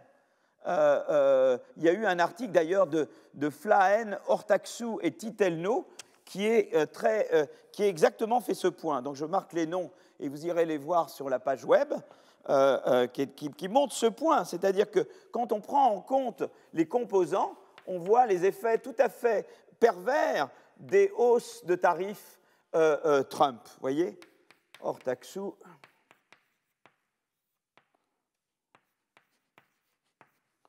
Et Tintelno. Et eux font ce point-là, c'est qu'ils disent d'abord, vous voyez, on ne peut pas traiter indifféremment. On l'avait bien vu déjà, ce point, d'une manière différente. C'est quand j'avais regardé l'effet sur l'innovation, j'avais dit, mais attendez, il y a le choc en aval et le choc en amont. Si c'est un choc, si le choc d'import est surtout sur les composants, il a plutôt un effet vertueux sur l'innovation. Tandis que s'il est surtout sur les biens finaux, il a un effet évidemment moins vertueux. Donc, eh bien là, eux font simplement le point plus basique, c'est que si je mets un droit de douane et que essentiellement, eh bien, ça touche les composants, eh bien, ça va en fait, au lieu d'aider les entreprises américaines, ça va les rendre moins compétitives et donc ça va réduire la taille de leur marché. D'accord ? Donc ça, c'est par exemple, considérons une entreprise américaine qui produit des automobiles et qui fait appel à un fournisseur de rétroviseurs chinois. Si les États-Unis augmentent indifféremment les droits de douane sur tous les produits, ils vont également taxer les automobiles chinoises, mais également les rétroviseurs chinois. Si la taxe sur les automobiles chinoises peut avoir un effet positif sur les ventes de l'entreprise américaine, la taxe sur les rétroviseurs, elle va pénaliser l'entreprise américaine en augmentant son coût de production. Donc vous voyez, le premier argument, c'est de dire, voilà, il faut d'abord distinguer, est-ce que c'est des chocs en amont ou des chocs en aval, et est-ce qu'il faut mettre les mêmes tarifs sur les biens aval et les biens amont, vous voyez ? Donc ça, c'est la première chose, d'accord ? La deuxième raison pour laquelle mettre des droits de douane peut être hasardeux, ça tient à la nature des entreprises multinationales. Ces entreprises peuvent facilement répondre à des augmentations ciblées de droits de douane à l'encontre de certains pays en délocalisant leur production vers d'autres pays qui sont épargnés par ces politiques douanières. Par exemple, considérons un fabricant américain de chaussures ayant délocalisé une grande partie de sa production en Chine. Si, pour lutter contre la délocalisation, les États-Unis décident d'augmenter les tarifs douaniers à l'encontre de la Chine, cette entreprise pourra toujours localiser son activité au Vietnam, pas encore concernée par les droits de douane américains. Pour autant, cela ne résout pas la question de la relocalisation de l'activité des firmes américaines. Vous voyez, c'est donc là, c'est autre chose, vous voyez, une autre considération. La troisième raison qui fait que l'augmentation des droits de douane est une voie hasardeuse, c'est lié aux effets délétères des droits de douane sur l'innovation que nous avons déjà vus. C'est que, évidemment, ce qui va se passer, c'est que des droits de douane punitifs à l'encontre, par exemple, de la Chine, vont susciter des mesures de rétorsion de la part de la Chine. Ces mesures de rétorsion vont à leur tour réduire le nombre et la taille des marchés d'exportation pour les entreprises domestiques américaines, ce qui aura pour effet de décourager l'innovation dans ces entreprises. Nous venons de le voir. il y a peut-être également un effet de concurrence. Ériger des barrières douanières réduit la concurrence des imports, et on sait qu'il peut y avoir des effets positifs de la concurrence. Mais vous voyez, donc en tout cas, il y a 3 raisons importantes. 1, il faut regarder input, composant versus produit final. 2, il y a les multinationales. Et 3, il y a le fait que vous faites une politique à la Trump, il peut y avoir de la rétorsion des autres pays. Et ça, on s'engage dans une spirale de guerre commerciale qui peut en fait être nuisible à l'innovation. D'accord ? Alors en fait, je vais maintenant représenter un raisonnement qui est le suivant. Je vais supposer, donc je vais mettre ça un peu en mouvement, d'accord ? C'est dont je viens de parler. Donc je vais effacer. Je vais mettre ça là-haut, donc plus simple. Hop. Et oh là là, j'ai fait une bêtise là, je l'ai levé trop. Aïe, aïe, aïe. Oui. Donc j'aimerais, voilà, je voudrais un petit peu regarder la chose suivante. Supposons qu'il y ait une entreprise, considérons une entreprise domestique, considérons une entreprise domestique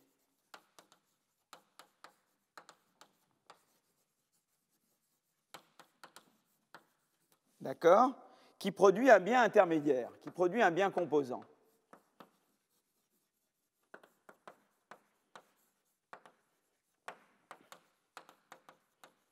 Intermédiaire, c'est un composant.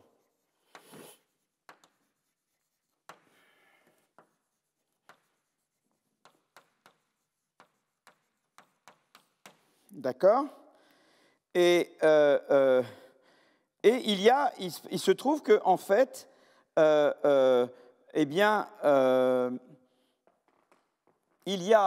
va vendre son composant il peut le vendre à la fois dans le pays, à une entreprise qui produit le bien final aux États-Unis, par exemple domestique, par exemple américaine, hein, par exemple américaine.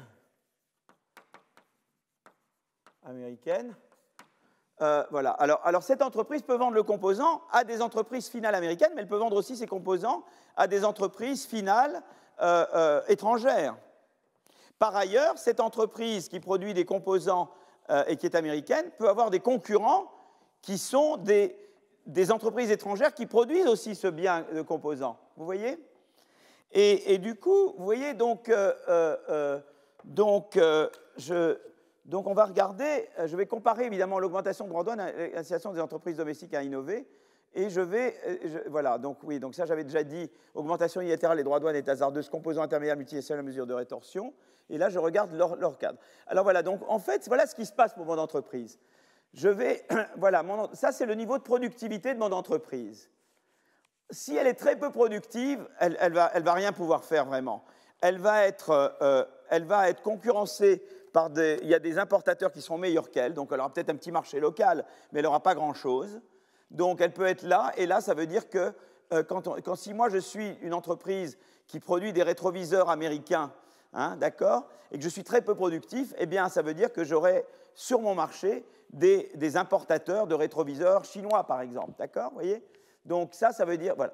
Ensuite, alors le I, c'est un seuil d'importation, ça veut dire que si je dépasse ce seuil de productivité là, ici, ça veut dire que je vais pouvoir écarter les importateurs chinois de rétroviseurs. Au moins sur le marché domestique américain, je vais pouvoir être celui qui vend les rétroviseurs. Vous voyez ? Donc déjà, de pouvoir passer le seuil d'importation fait que je peux déjà écarter du marché américain, moi, producteur de rétroviseurs américains, je peux écarter les producteurs chinois de rétroviseurs. D'accord ? C'est ce que j'appelle le seuil d'importation. Maintenant, à partir de ce seuil-là, je vais pouvoir, si je deviens suffisamment productif, je vais pouvoir également exporter ailleurs.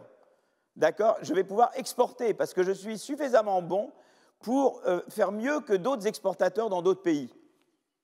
D'accord ? Donc j'ai 2 seuils qui sont importants. J'ai le seuil à partir duquel, sur le marché américain, on me fout la paix. Et j'ai le seuil à partir duquel, non seulement on m'a foutu la paix sur le marché américain, mais en plus, moi, je peux écarter d'autres gens sur d'autres marchés. C'est le seuil d'exportation. D'accord ? Alors, qu'est-ce qui va se passer en termes d'innovation ? Eh bien, en termes d'innovation, donc je remets les seuils. Ça, c'est le seuil, le premier, ça, c'est le deuxième seuil. Vous voyez, le seuil I et le seuil E. Le seuil I, il est là. Le seuil E, il est là. eh bien, mon innovation, qu'est-ce qui va se passer? Mon intensité d'innovation, quand je vais me rapprocher du seuil I, je vais me mettre à innover comme un malade, parce que là, je suis très au coude à coude avec les importateurs chinois de rétroviseurs. Donc là, je vais dire, oh, je vais mettre un gros effort, comme ça, je vais écarter les importateurs chinois. Et vous voyez que là, ce qui va se passer, c'est qu'il y a le premier sommet. On va se mettre vraiment à innover très fort pour écarter les importateurs chinois. Et puis, à nouveau, on va se mettre à augmenter beaucoup l'effort d'innovation ici, parce qu'on sait que là, à nouveau, on est au coude à coude avec d'autres exportateurs dans des marchés d'exportation potentiels. Voyez. Donc, à chaque fois que je suis au coude à coude avec quelqu'un, j'innove beaucoup plus parce que j'innove pour faire mieux que le concurrent. Et c'est là que les effets d'innover pour échapper à la concurrence sont les plus forts. C'est quand je m'approche du seuil d'importation, parce que là, je suis au coude à coude avec des importateurs chinois de rétroviseurs, et là, je suis au coude à coude avec d'autres exportateurs ailleurs de rétroviseurs. Voyez. Donc, voilà comment ça se passe. Donc, en gros, voilà l'innovation de mon entreprise en fonction de mon niveau de productivité. Mais je mets beaucoup la gomme près du seuil d'importation et près du seuil d'exportation. Qu'est-ce qui se passe maintenant si j'ai une politique protectionniste? La politique protectionniste, elle va mettre des droits de douane sur mes importateurs. Donc, elle va faire que je n'ai pas besoin d'innover tellement. Vous voyez, déjà là, tout ce que j'ai à faire, c'est mon seuil d'importation, au lieu d'être là, il va être là, quoi. Il va être déplacé à gauche. Donc, en fait, vous voyez, mon effort d'innovation, il va être partout en dessous, quoi. Vous voyez, si je déplace vers la gauche, puisque finalement, grâce au tarif, ça va être ça mon seuil d'import. Vous voyez, beaucoup plus facilement, à un niveau, je concurrence à un niveau de productivité beaucoup plus basse, je concurrence un importateur de rétroviseurs chinois, puisque maintenant, lui, il a des droits de douane à payer que moi, je n'ai pas à payer. Et vous voyez que l'effet sur l'innovation de la politique protectionniste, c'est de réduire l'innovation, évidemment. On me fait la vie plus dolce vita, hein, je me la coule douce, puisque j'ai M. Trump qui paye les droits, qui met des droits de douane, d'accord? OK? Tandis que si maintenant je mets une politique de subvention à la R&D, eh bien la subvention à la R&D, elle va faire que pour n'importe quel niveau de productivité, ma courbe pointillée va être au-dessus de la courbe d'avant. Et vous voyez qu'elle, elle augmente l'innovation. Vous voyez, c'est beaucoup plus efficace. L'un réduit l'innovation, l'autre augmente l'innovation. Vous voyez. Et donc ça, c'est très important parce que, si vous voulez, le problème de Trump, c'est des effets de court terme. D'abord, un premier problème avec ces politiques de guerre commerciale, c'est que d'abord, ça traitait de manière indifférenciée les composants et les produits finaux, ce qui fait qu'au total, il y avait des produits qui devenaient plus chers et ça fait perdre des emplois dans des entreprises qui utilisaient comme input des produits chinois et qui, du coup, ont dû augmenter leur coût de production et donc leur prix et donc réduire leur part de marché. Donc ça, c'était un effet d'emploi négatif de ces mesures. Et puis, par ailleurs, il a eu un effet négatif sur l'innovation, alors qu'une politique de soutien à la R&D aurait eu un effet beaucoup plus positif sur l'innovation. Voilà, donc ça, c'est le truc important. Et pourquoi je reviens à quelque chose que j'avais montré dans mon premier cours sur le Covid, vous vous souvenez, c'est que mon premier cours sur le Covid, eh bien, j'avais montré, en fait, dans le premier cours sur le Covid, j'avais montré dans les produits Covid, c'est-à-dire les respirateurs, les principes actifs et les masques, etc., au début des années 2000, vous voyez, la France, elle est en pointillé et l'Allemagne en continu, mais nous étions à peu près pareil en export et en import. Et vous voyez que nous, on n'augmente pratiquement pas nos imports et exports. D'ailleurs, la production stagne, j'aurais pu la présenter, mais je l'avais montré au premier cours sur le Covid, il y a 4 semaines. Mais vous voyez, par contre, les Allemands augmentent leurs imports et leurs exports. Et donc, c'est très intéressant parce que l'Allemagne garde le contrôle de ces chaînes de valeur, mais pas seulement dans ces produits-là, mais dans plein d'autres. Pas du tout avec la stratégie Trump, mais ils l'ont fait en investissant et en innovant. Et c'est une stratégie beaucoup plus prometteuse. C'est la stratégie suggérée ici. Vous voyez, ils ont fait cette stratégie-là, alors que M. Trump a fait cette stratégie-là. Et vous voyez, c'est vraiment l'avenir. Donc l'idée, c'est de dire, bien sûr, la mondialisation est un défi pour nous, mais la manière de le relever, ce n'est pas de mettre des barrières douanières, c'est surtout, avant tout, d'innover et d'investir. Alors, ça ne veut pas dire qu'il faut s'interdire d'utiliser l'arme des barrières douanières. Dans certains cas, par exemple, si j'ai affaire à un pays qui fait du dumping social, qui fait travailler les enfants, ou des pays comme au Bangladesh où on surexploite les gens, on les fait travailler dans des conditions scandaleuses, vous savez tout ça mieux que moi, ou bien si je fais face à des pays comme a été l'Australie à un moment donné, qui était un paradis de pollution et qui se moquait du monde en matière de pollution, comme a été un peu les États-Unis d'ailleurs, ben, à ce moment-là, je ne m'interdis pas, mais là c'est au niveau d'utiliser en tout cas la menace de tarifs contre des pays qui se comportent mal, c'est-à-dire qui ne jouent pas le jeu. Voilà. Mais maintenant, et je pense que d'abord, comme au jeu d'échecs, la menace est souvent pire que l'exécution, donc il faut surtout utiliser ça comme une menace au maximum. Et puis en plus, il ne faut pas faire ça unilatéralement au niveau d'un pays. Je pense que s'il devait y avoir des tarifs aux frontières, eh bien, ou des tarifs carbone aux frontières, par exemple, ça devrait être décidé au niveau européen pour nous et pas au niveau français. Donc je pense que cette arme-là des tarifs, elle ne doit pas être exclue a priori, mais elle doit être manipulée avec beaucoup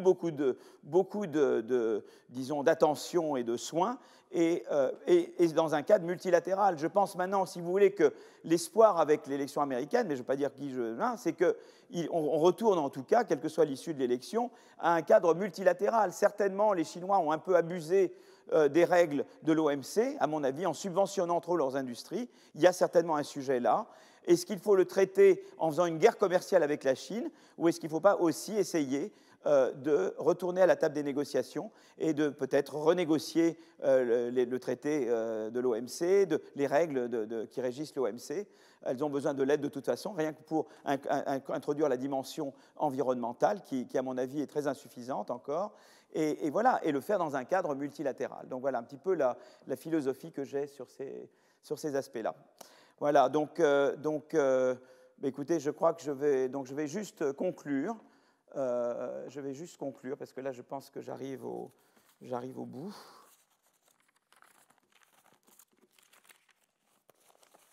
Alors, attendez que je regarde.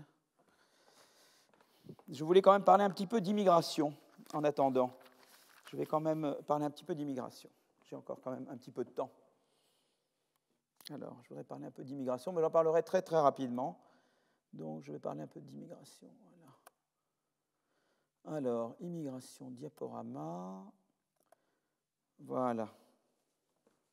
Donc là, j'arrive à la dernière partie du cours, mais elle est courte. Immigration et croissance par innovation. Parce qu'évidemment, la mondialisation, c'est la mondialisation des échanges de biens et services, mais c'est également la circulation ou non et je vais juste montrer quelques éléments, simplement pour nourrir le débat. Et voilà.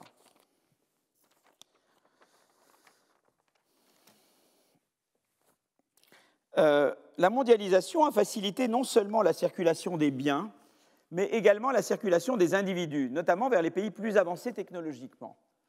C'est pourquoi nous nous interrogeons ici sur les effets que l'immigration qualifiée ou une fermeture à celle-ci peut avoir sur l'innovation et la croissance. L'exemple historique de l'immigration européenne vers les États-Unis est particulièrement édifiant. Comme l'expliquent mes collègues Arkolakis, Sun-Young Lee et Michael Peters dans une étude très récente, deux évolutions parallèles marquent la période 1880-1920. La première évolution est que les États-Unis rattrapent l'Angleterre et la France pour devenir la nation à la fois la plus technologiquement avancée et la plus riche du monde en termes de PIB par habitant.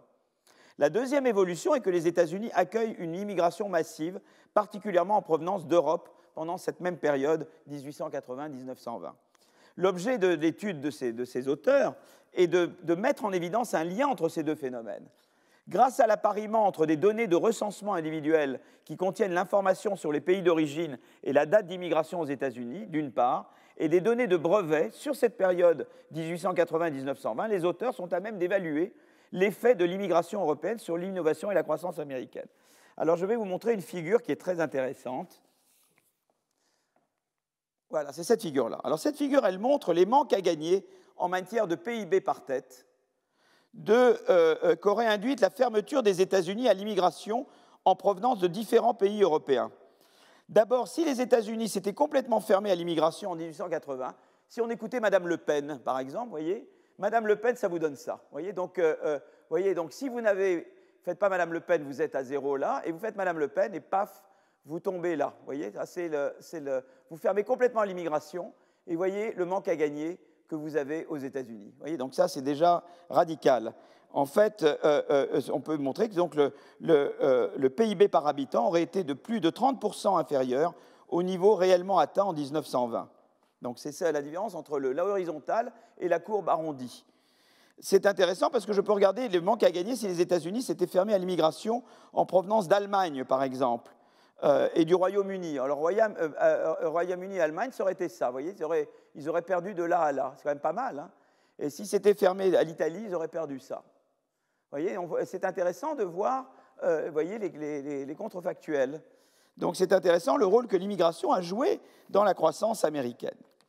Alors, pourquoi, il y a 150 ans, l'immigration a-t-elle favorisé la croissance par l'innovation? Il se trouve que les immigrés européens aux États-Unis se sont avérés de prolifiques innovateurs, mais seulement après plusieurs années passées aux États-Unis.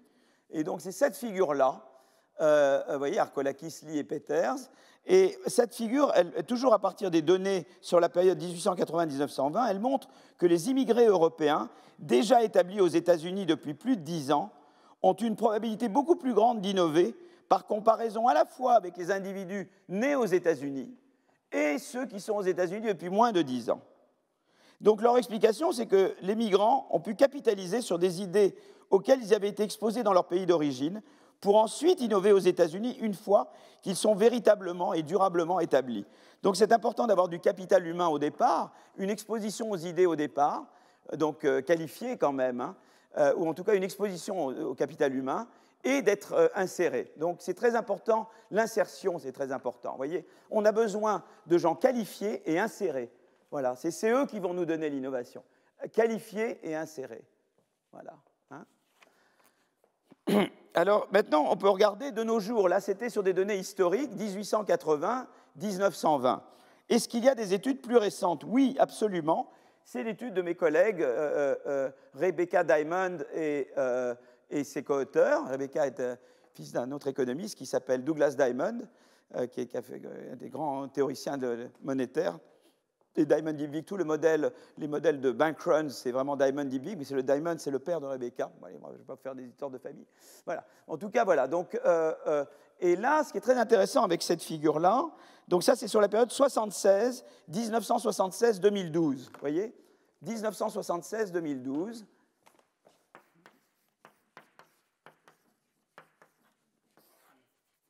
Et elle montre que les personnes nées dans un pays étranger qui sont arrivées aux États-Unis à l'âge de 20 ans ou plus ont constitué 23% de la production totale.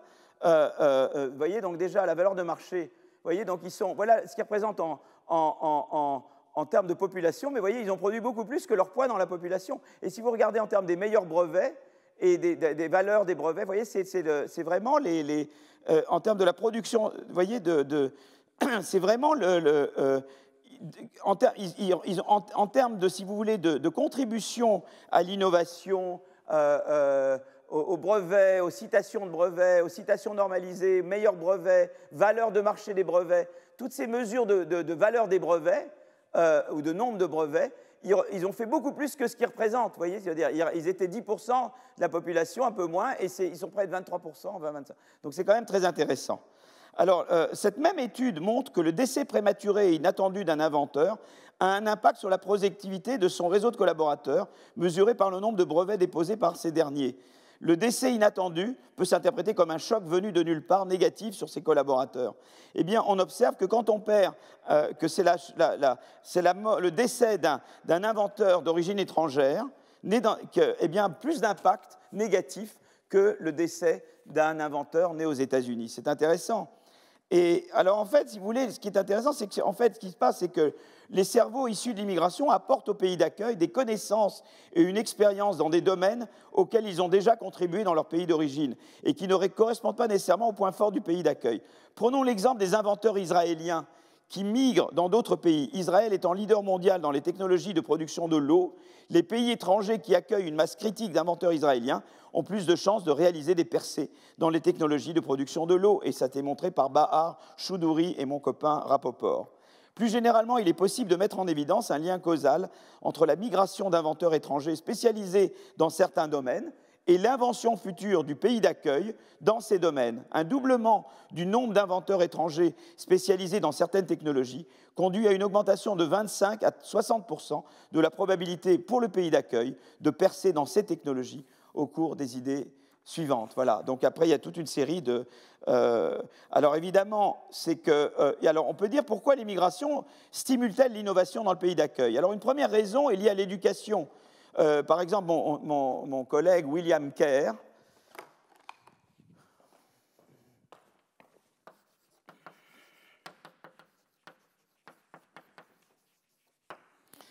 mon copain William Kerr mentionne le fait que l'immigration contribue à hauteur de 29% à la croissance de la population active ayant achevé un second cycle universitaire aux États-Unis entre 1995 et 2008. Cette immigration a été particulièrement prononcée dans le domaine des sciences, technologies, ingénierie et mathématiques, ce qu'on appelle les STEM, S-T-E-M.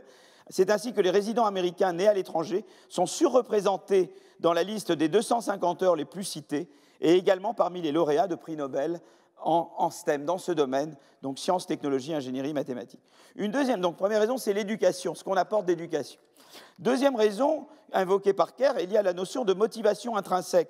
Cet argument s'appuie sur deux faits statistiques. D'abord, les individus issus de l'immigration ne sont pas dans l'absolu meilleurs que ceux nés aux États-Unis dans le domaine des STEM, mais ils ont tendance à s'y consacrer davantage dès leurs études, ce qui les conduit par la suite à être plus performants dans ces domaines.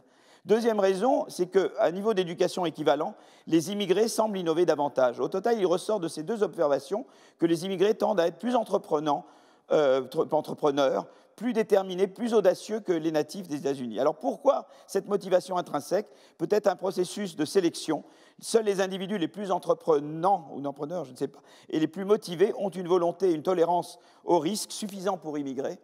Ensuite, le processus d'immigration lui-même rend potentiellement l'individu plus déterminé à réussir par la suite. Alors évidemment, malgré son effet positif sur l'innovation du pays d'accueil, l'immigration pose la question de la fuite des cerveaux des pays d'où ils viennent, évidemment. En particulier, cette immigration vers les pays développés ne doit pas priver les pays pauvres ou émergents de qualifications dont ils ont grand besoin pour se développer. Pour cette raison, il serait souhaitable de laisser aux travailleurs qualifiés étrangers la possibilité de retourner dans leur pays d'origine sans couper les ponts avec le pays d'accueil, mais au contraire en conservant la valeur d'option d'un possible retour vers le pays d'accueil si les choses ne se passent pas bien dans le pays d'origine. C'est en créant de tels filets de sécurité et non en fermant définitivement nos portes que le retour des travailleurs qualifiés dans leur pays d'origine sera encouragé. Voilà, donc voilà ce que je voulais dire sur cette chose-là. Conclusion générale, l'adhésion de la Chine à l'OMC et le choc d'importation ont eu un effet global négatif sur l'emploi et les salaires aux États-Unis. La bonne réponse n'est pas de renoncer à la mondialisation, mais d'investir et d'innover. La menace de mesures tarifaires peut se justifier en réponse au dumping social et environnemental, mais alors il importe que ces mesures soient décidées et mises en œuvre dans un cadre multilatéral et non pas unilatéral par tel ou tel pays. L'immigration peut avoir un impact positif sur l'innovation dans le pays d'accueil, mais particulièrement pour l'immigration qualifiée et ou véritablement intégrée. Donc il faut une politique évidemment d'intégration, d'immigration choisie et d'intégration. Voilà. Donc je conclus là ce que je voulais raconter. Merci beaucoup.